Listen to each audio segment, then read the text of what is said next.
오늘 시간에는 실패한 인생을 구원하시는 하나님이라는 제목으로 하나님 말씀 증거하도록 하겠습니다. 제가 오늘부터 삼손에 대한 강해 설교 시리즈를 새롭게 시작하려고 합니다. 제가 예전부터 삼손에 대해서 관심이 좀 많았고 기회가 되면 꼭 한번 삼손에 대해서 설교를 해보고 싶었습니다. 성도님들께서는 삼손 하면은 뭐가 생각나세요? 예? 머리카락 긴 거, 예. 힘이죠. 머리카락이 길어서 힘이 있었던 삼손. 그런데 그 머리카락이 잘리고 힘을 다 잃어버렸던 삼손. 삼손은 교회를 다니시지 않는 분들도 웬만큼 들어서 알고 있는 이름입니다. 우리가 들고 다니는 가방 중에서 샘소나이트가 있죠.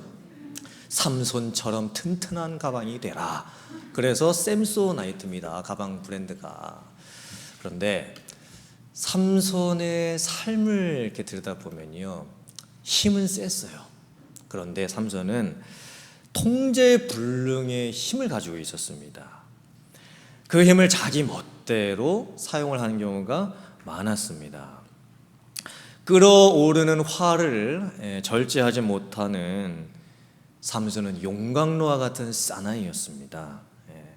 쉽게 분노하고 즉흥적으로 일을 처리하고 지나친 모험심을 갖고 있고 내기하는 것 좋아하고 또 폭력 행사하고 복수해야 직성이 풀리는, 그러니까 삼손은요, 힘은 셌지만 그 힘을 잘 절제를 하지 못했기 때문에 기질적으로 봤을 때, 성품적으로 봤을 때, 인격적으로 봤을 때는 좀 부족한 부분이 많은 사람이었습니다.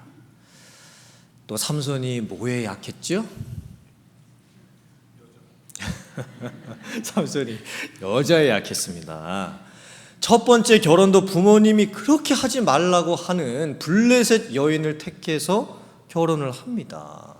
그리고 처가댁에 가가지고 블레셋 지역에 들어가서 처가댁에서 잔치가 벌어졌을 때 수수께끼를 내요. 근데 참 맞추기 어려운 수수께끼였습니다. 그때 블레셋 사람들이 삼손의 아내에게 꼭 답을 알아갖고 와라, 이렇게 부탁을 합니다. 그래서 삼손의 아내가 삼손한테 답을 알려달라고 하는데 안 알려주지요. 그때 이제 아내가 나중에 이렇게 해요. 여보, 수수께끼 답을 나한테 이렇게까지 안 알려주니 당신이 나를 사랑하지 않는 것 같아요. 이러니까 이제 삼손의 마음이 와라라라 무너져서 답을 가르쳐줘요. 그래서 블레셋 사람들이 그 수수께끼를 맞추게 되고 일이 어려워지자 삼손이 또 화가 나는 거예요. 그래서 거기에 있는 30명을 그냥 죽입니다. 그리고 아내를 버리고 도망을 가버려요, 삼손이. 야, 어떻게 이럴 수 있을까? 나중에 또 기생 들릴라를 연모하게 됩니다. 그래서 그 여인의 속임수에 빠져가지고 머리털이 잘리게 되고 두 눈까지 뽑히게 되고 맷돌까지 갈게 되고 비참한 상황이 됩니다. 마지막 순간에 삼손이 하나님 앞에 기도하죠. 하나님, 이번 한 번만 저에게 마지막으로 힘을 허락해 주시옵소서. 그래서 원수 블레셋을 갚게 도와주시고 하나님의 살아계심을 보여주시옵소서. 하나님께서 그 기도에 응답을 해주십니다. 그래서 블레셋을 무찌르기도 하지만 그 자리에서 안타깝게도 죽임을 당하게 됩니다. 이 삼손에 대한 부분을 보면 이 삼손이 참 부족한 부분, 연약한 부분을 많이 가지고 있는 것들을 봅니다. 삼손 신드롬이라는 책이 있는데 그 책을 보면 삼손을 이렇게 규정합니다. 하나님이 주신 능력을 잘못 사용하여 자신의 인생을 마쳤을 뿐 아니라 하나님의 기대를 배반한 삼손. 그래서 강한 남자가 실패할 수밖에 없는 12가지의 이유를 거기에서 이야기를 해요. 강한 사람들이 왜 실패를 하는지, 남자분이든 여자분이든 그 이유들이 이렇습니다. 그러니까 삼손처럼 되면 안 된다라는 거예요. 그 책의 핵심은 첫째, 울타리를 무시한다. 그러니까 경계선을 자꾸 넘어가요. 두 번째, 잘못된 정욕으로 고민한다. 세 번째, 좋은 조언을 무시한다. 네 번째, 규칙을 위반한다. 다섯 번째, 자기 지혜를 과잉으로 믿는다. 여섯 번째, 분노를 무기로 사용한다. 일곱 번째, 같은 실수를 반복한다. 여덟 번째, 과대망상적 자아를 가지고 있다. 9번째, 어리석은 모험을 계속한다. 10번째, 배우자와 깊은 사귐을 귀하게 여길 줄 모른다. 11번째, 너무 많은 것을 당연하게만 생각한다. 12번째, 큰 그림을 보지 못한다. 물론 우리가 삼손처럼 힘이 세지는 않지요. 근데 삼손의 모습을 가만히 보면요, 저에게도 성도님들에게도 삼손과 같은 모습들이 몇 개는 다 있습니다. 그러면 성경이 말씀하는 이 삼손의 모습은 그러면 삼손처럼 되지 말라라는 거냐, 삼손처럼 되면 인생 다 망친다라는 것인가? 아닙니다. 놀랍게도 성경이 마지막으로 최종적인 평가를 내려주는 모습은 히브리서 11장이 무슨 장이라고 하죠? 믿음장이라고 합니다. 믿음의 선진들, 본받을 만한 믿음의 사람들의 이름이 쫙 나옵니다. 근데 놀랍게도 히브리서 11장에 삼손의 이름이 언급이 돼요. 그리고 당당하게 히브리서 11장에서 삼손은 믿음의 사람들 틈에 끼어 있습니다. 히브리서 11장 32절의 말씀입니다.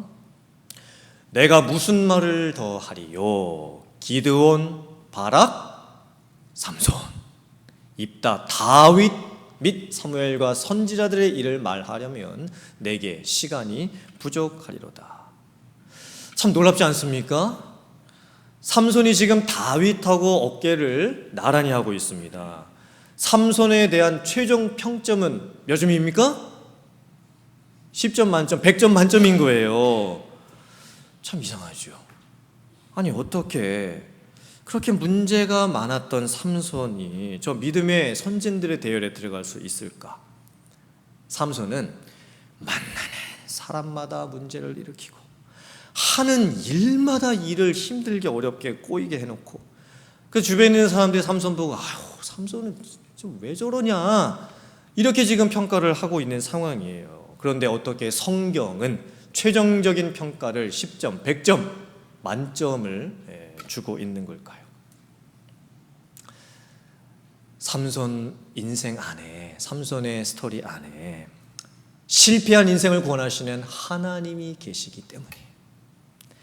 실수한 인생을 회복하시는 하나님이 계시기 때문이에요. 넘어진 인생도 다시 일으켜 주시는 하나님이 계시기 때문입니다. 과연 성경이 말하고 있는 진짜 삼손의 모습은 뭘까요? 삼손이 그렇게 부족한 결점, 인격적 결점, 도덕적 결점이 많았음에도 불구하고 왜 하나님은 삼손을 사용을 하셨을까요? 앞으로 살펴보겠지만 삼손의 모습에는요, 저와 여러분들의 모습이 다 녹아져 있어요. 삼손을 삼손되게 하셨던 하나님께서는 저와 여러분들도 나되게 하시기를 원하고 계시는 거예요. 성경이 말하고 있는 삼손의 인생 스토리, 과연 어떻게 시작이 되고 하나님이 어떻게 그 인생을 펼쳐가시고 어떻게 마무리가 되는 것일까? 한번 살펴봤으면 좋겠습니다. 자, 삼손이 이제 태어날 때의 시대적인 상황을 먼저 보겠습니다. 사사기 13장 1절의 말씀입니다.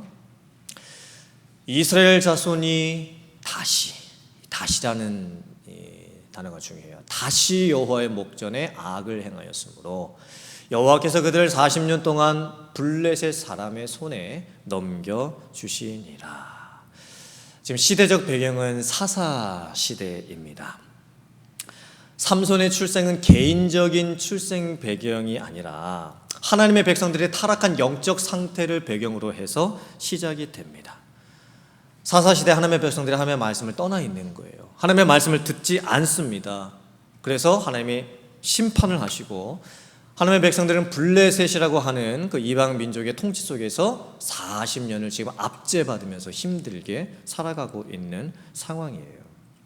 보세요. 성경은요, 삼손을 처음 등장시킬 때부터 하나님의 구원의 역사를 이뤄가는 데 필요한 인물로 등장을 시킵니다.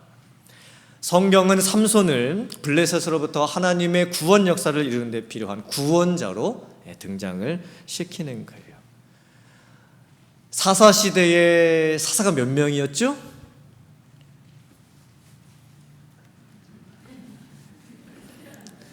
12명이었습니다. 저는 그 12명의 이름을 어떻게 외우냐면 앞글자만 따가지고 제가 그런 거 잘하잖아요. 오세 삼드기, 오세 진드기가 아니고 오세 삼드기 돌야 입입 에랍 삼, 이게 열두명의 사사 앞글자예요. 그 마지막 삼이 누구예요? 삼손이에요. 삼손. 사사시대가 340년 동안 지속이 됩니다. 1390년부터 1050년까지. 근데 사사시대 특징이 뭐냐면, 제가 화면을 하나 보여드릴게요. 잘 보세요. 제일 위에 뭐라고 써 있습니까? 자기 소견에 옳은 대로. 계속 띄워줘 주세요.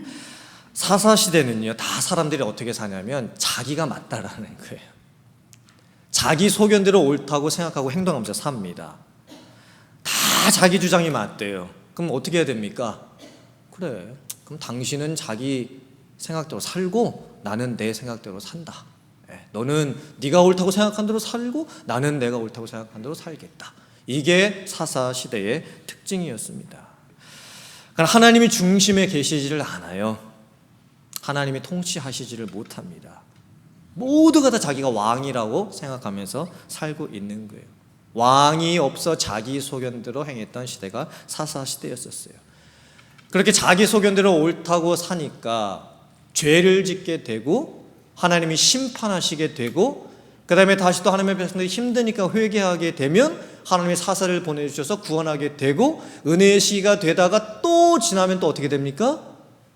저 사이클이 계속 반복되는 거예요.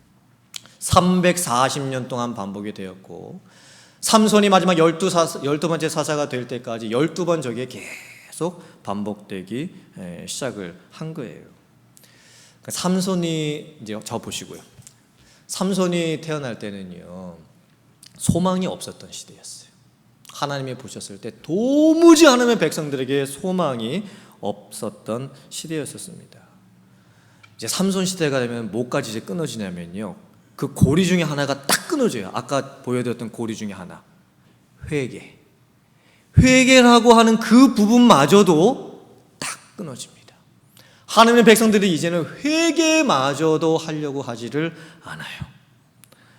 그래서 삼손이 이제 사사 임명 받고 블레셋 사람들과 이제 전쟁을 하려고 했을 때, 블레셋 사람들과 이제 싸우게 됐을 때, 하나님의 백성들이 삼손에게 이렇게 이야기를 합니다.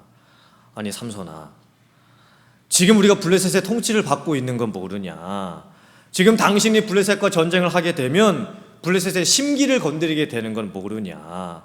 라고 하면서 오히려 자기 편인 삼손을 잡아가지고 적군인 블레셋 사람들에게 삼손을 넘겨주려고 하는 상황까지 벌어지는 거예요.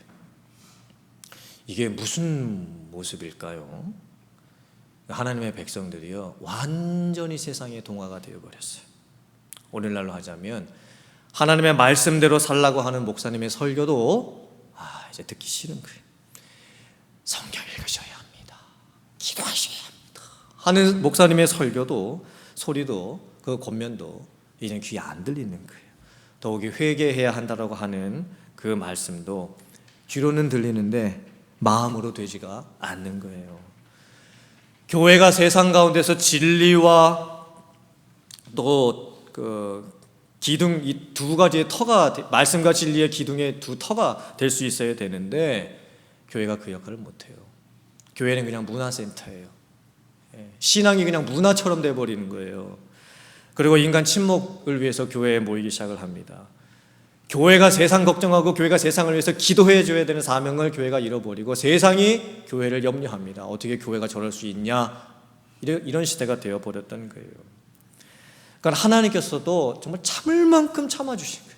기다릴 만큼 기다려주셨어요. 340년을 하나님이 기다려주셨던 거예요. 이런 상황에서 하나님께서 이제 삼손을 보내주시는 거예요. 그리고 삼손 후에 누가 등장하냐면 사무엘이 이렇게 겹쳐서 등장하고, 사무엘 후가 누구예요? 다윗이 등장을 합니다.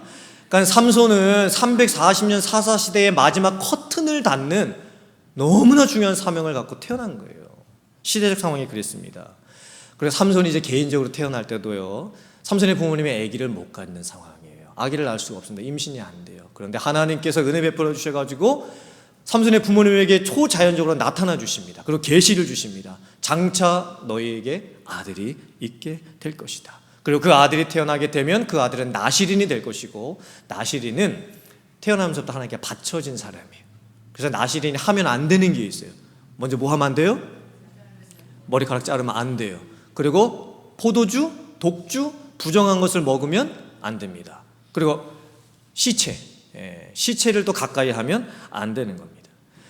그러니까 하나님께서 삼손을 세상에 태어나게 하시면서 삼손을 특별히 구별시켜 놓으신 거예요. 하나님의 말씀대로 어렸을 때부터 훈육되면서 하나님의 사람으로 자라갈 수 있도록 그렇게 모든 것들을 해 놓으셨어요. 그래서 삼손이 태어났을 때의 그 모습, 자라났을 때의 모습을 보면요, 사사기 13장 24절 25절에서 이렇게 말씀합니다.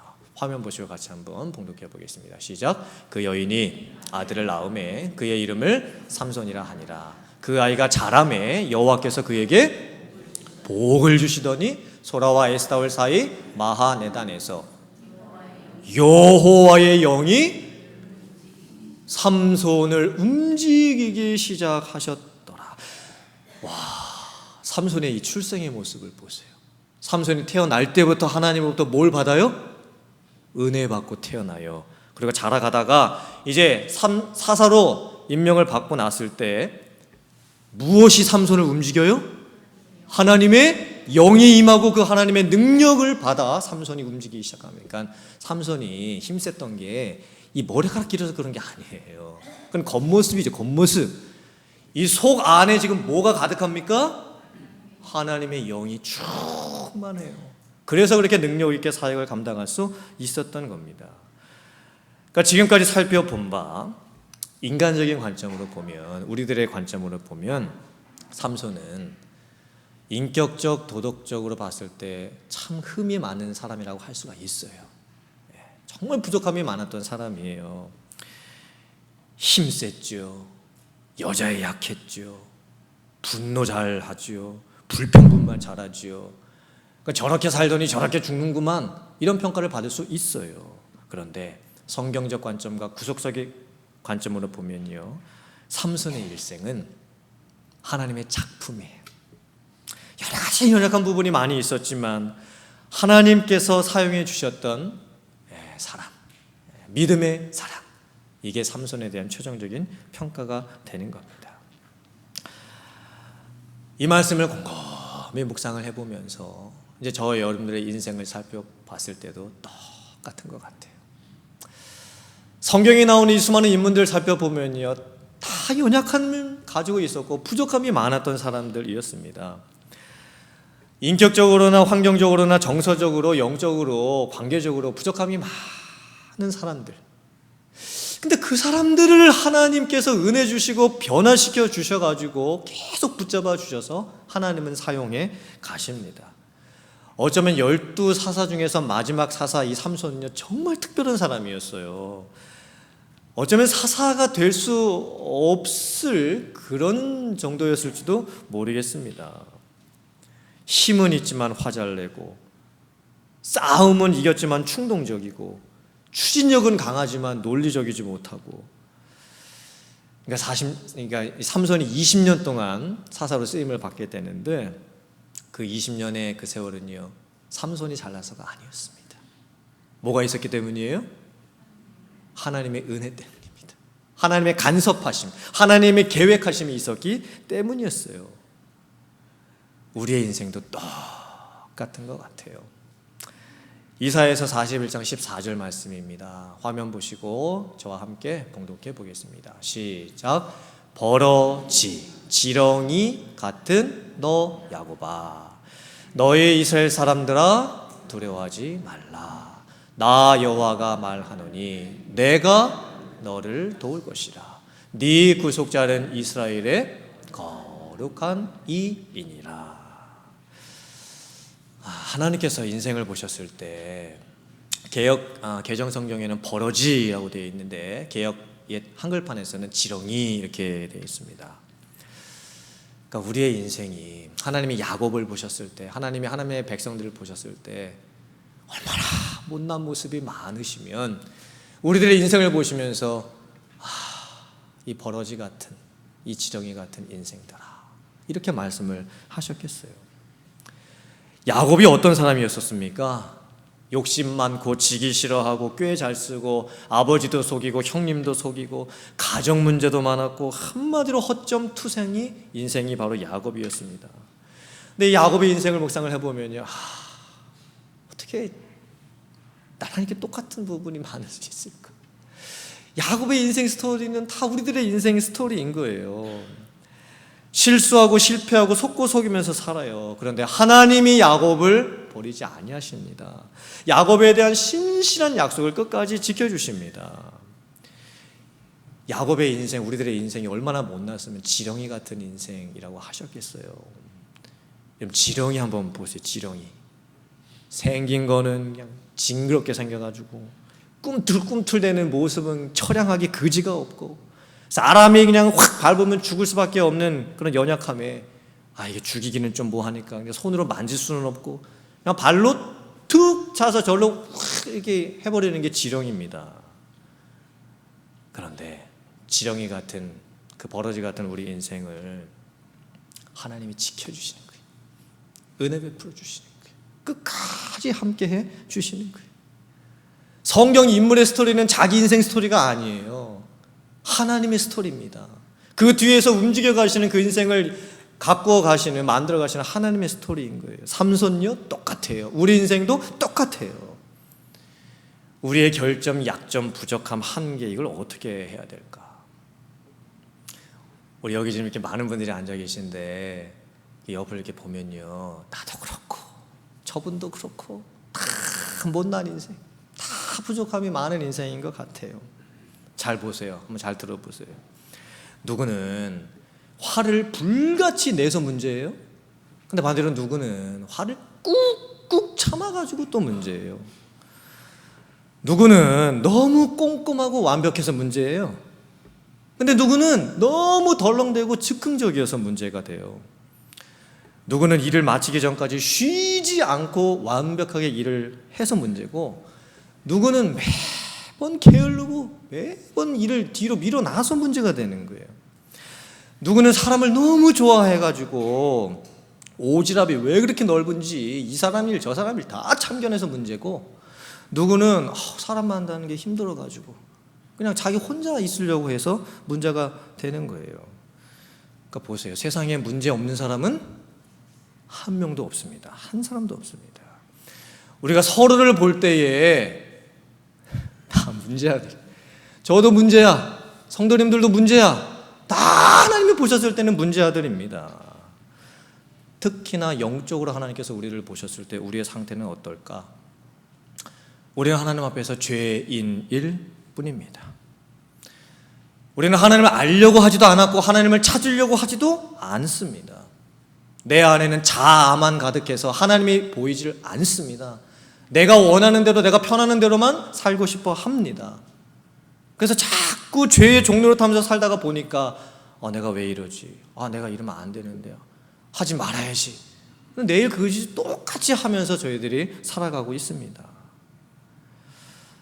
하나님께서 만약에 한 사람도 구원하시지 않으시고 온 세상 사람들 다 멸하신다라고 작정해도 우리들은 하나님 앞에서 아무 할 말이 없습니다.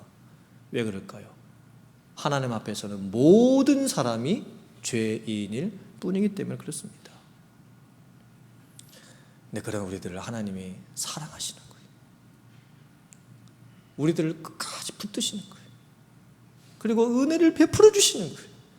우리가 도망가도 끝까지 찾아와 주셔가지고 우리에게 하나님이 베풀기를 원하시는 그 은혜를 베풀어 주시고야 마시는 거예요. 그게 하나님이세요. 그래서 우리는 지금까지 살 수 있는 거예요. 하나님 자녀 삼아주시고 거기다가 사명까지 주세요. 우리가 뭐길래, 우리가 어떻게 하나님의 일을 합니까? 내 인생 하나 간수하기도 힘든데 근데 하나님의 일을 나에게 맡겨주세요. 이게 얼마나 감사한 겁니까? 하나님의 구속 사역을 이루기 위해서 하나님께서 맡겨주신 일을 감당하는 그 위치로 우리들을 올려주시는 거예요. 삼손을 삼손되게 하셨던 하나님께서 저와 여러분들을 나 되게 해주시는 줄 믿습니다. 그래서 우리가 고백하게 되잖아요. 그 찬양 여러분들도 아시잖아요. 아시는 분들은 같이 한번 불러보겠습니다. 나의 나 된 것은 오로지 주의 은혜라. 나의 공로로 된 것이 전혀 없도다. 나의 나 된 것은 오로지 주의 은혜라. 주의 은혜. 만약에 하나님께서 우리의 죄, 실수, 허물을 다 기억하시고 그 책임을 우리에게 물으신다라고 한다면 우리들은 부끄러워가지고 하나님 앞에 얼굴조차도 아마 들 수가 없을 거예요. 그러나 그 모든 죄값을 예수 그리스도의 십자가로 다 덮어주셨습니다. 내가 내 인생을 봐도 얼마나 내가 부족해 보이는지, 내가 저 사람을 봐도 저 사람은 왜 저렇게 못났는지 다 우리들은 그런 모습밖에 안 보입니다. 그런데 하나님께서 우리들을 빚어가 주시는 거예요. 만들어가 주시는 거예요. 그리고 마침내는 하나님의 계획 속에서 우리의 인생을 마무리 지을 수 있게 해주십니다. 그게 삼손의 인생이었어요. 그게 또 우리의 인생입니다. 인생이라고 하는 이 무대 위에 우리가 이렇게 올라서 있지요. 그래서 우리가 주인공이 돼서 내가 내 인생을 살아가요. 그런데 뭐 연극이도 그렇고 뭐 영화도 그렇고 주인공보다 더 중요한 사람이 있어요. 누굴까요? 감독입니다. 감독, 연출자예요. 주인공은 감독, 연출자가 의도한 대로 연기를 해야 하는 것이고 결국은 감독이 오케이 사인을 내지 아니하면 주인공은 몇십 번이고 그 씬을 다시 찍어야만 합니다. 근데 우리들도 마찬가지예요. 우리들의 인생의 주인공은 누구예요? 나죠. 내 인생의 주인공은 나죠. 그런데 내 뒤에 연출자가 계세요. 내 인생을 연출해 가시는 분. 그분이 누구십니까? 하나님이세요. 그런데 하나님께서 여러분의 인생에 가장 멋진 씬을 지금 준비하고 계시는 거예요. 여러분의 인생을 사용하시면서 정말 감동적인 씬이 그 인생 어느 순간 나타나기를 연출자, 감독자 되시는 하나님께서 지금 원하고 계시는 거예요. 하나님께서 기대하고 계시는, 만들어 가시길 원하시는 그 주인공의 인생의 모습이 다 각 사람에게 있습니다. 그런데 그 인생 드라마는요, 어떻게 이루어지는 거냐면 항상 곡선이 이렇게 그려져야 돼요. 높아짐과 낮아짐, 형통함과 곤고함, 성공과 실패, 웃음과 울음, 좋은 관계, 나쁜 관계, 건강과 아픔, 그리고 회복과 상처. 항상 올라감이 있으면 항상 내려감이 있어요. 왜 하나님이 우리의 인생을 그렇게 연출해 가시는지 모르겠어요. 그냥 일직선으로 쫙 가면 좋겠는데 항상 이렇게 연출을 해 가세요. 그런데 그런 곡선이 없으면요, 하나님이 원하시는 우리의 인생 드라마는 완성되지가 않아요. 그리고 내 인생 뒤에서 내 인생을 디자인하시고 감독하고 계시는 하나님이 계시기 때문에 저와 여러분들의 인생은 하나님의 작품인 줄 믿습니다. 하나님의 인생 작품에는요, 새드 엔딩이 없어요. 다 마지막 순간은 해피 엔딩이에요. 정말 이렇게 좋을 수 있을까? 정말 내 인생이 이렇게 멋지게 끝날 수 있을까? 정말 이렇게 감동적인 내 인생이 될 수 있을까? 하나님이 원하시는 게 바로 그 인생, 그런 모습입니다. 그리고 우리가 마지막 순간 깨닫게 되는 거죠. 하나님, 제가 주인공이었지만 제가 한 게 아니었군요. 하나님께서 하셨군요. 이런 고백을 하게 되는 인생이 가장 귀한 인생, 가장 멋진, 그리고 가장 아름다운 인생인 줄 믿습니다. 사랑하는 성도님들, 내가 내 자신을 평가하는 것보다, 그리고 다른 사람이 나에게 뭐라고 평가하는 것보다 하나님이 나를 어떻게 평가하시는가가 참 더 중요합니다. 그리고 우리 하나님이 어떤 하나님이신지, 실패한 인생을 구원하시는 하나님, 계속되는 반복된 실수를 하면서도 사는 우리들을 기다려주시는 하나님, 완벽한 모습을 사용하지 아니하시고 그 깨진 조각을 다 조각조각 이렇게 붙여주셔가지고 완성품을 만들어 가시는 하나님. 때로는 내가 내 인생을 봐도 내가 왜 이렇게 못났나 싶고 저분은 왜 저러나 싶지만 우리의 각자의 인생은요, 하나님이 원하시는 그대로 지금 살아가고 있는 거예요. 과정 가운데 있습니다. 하나님의 그 은혜 안에 살아가시고 그 은혜 안에서 여러분의 삶을 만들어 가실 수 있기를 주님의 이름으로 축원합니다. 삼손의 인생, 삼손을 삼손되게 하셨던 그 하나님께서 저와 여러분의 인생도 나 되게 해 주실 줄 믿고 그 하나님과 평생 동행하며 살아가실 수 있는 성도님들 다 되시기를 주님의 이름으로 축원합니다. 아멘.